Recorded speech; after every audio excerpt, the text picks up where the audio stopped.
2009, that is when the product concept was developed, because it's a very unique, innovative housing finance solutions, which is geared to the affordable housing market. It's really to address the affordability challenge. And what has happened is the product was developed in 2009, but the funding was only approved in 2012. And what it has achieved to date is it's received applications, 21,200 applications from the market, which is 2.4 billion rands from the market, people wanting housing.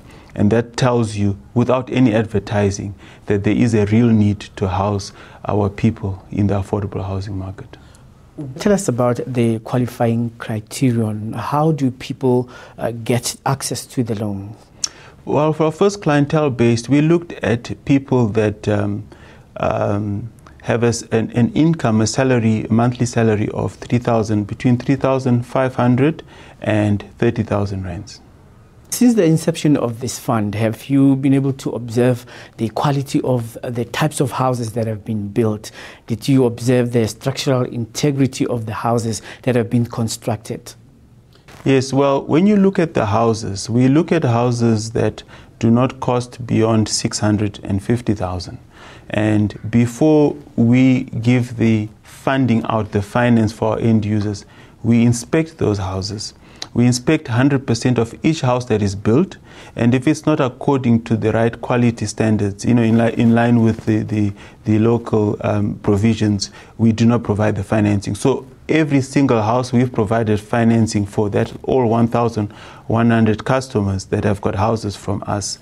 The quality of houses, we're very happy with those. Tell us about those who have defaulted in the past. We know that some South Africans are heavily indebted.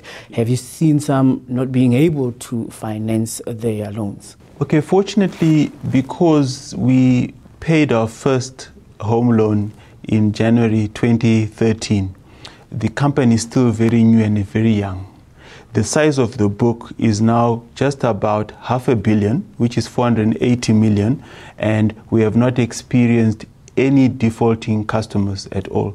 We've had customers that have sadly passed away, but the way the product is structured is that we have a life insurance policy which we pay for the customer, such that should he pass away, the dependents do not suffer. The insurance policy kicks in within 48 hours, and the family or the remaining dependents are able to continue living in that house. What about the defaulting? Some people default on the loans because perhaps they are heavily indebted and they cannot pay their loans anymore. Did you have some of those problems? Okay, I think what is the scenario is we are governed by the National Credit Act. So we are very particular, or we've got strong underwriting controls. What I do mean is that when the applications come through, what we do is we assess whether or not the customer can afford. Even though his salary might be between the 3,500 and 30,000 mark, we look at their net disposable income after you take account of all the customer's expenses. And if they can afford, that is only when we approve the loan. So you'll find that our rate of approval might be low because you need customers with the right credit profile. So that is the process we follow. And in most cases, they're not. You'll approve a smaller percentage, and those are the customers that you give a home loan to. Chimpondah, who is the CEO of the Housing Investment Partners, speaking to us earlier.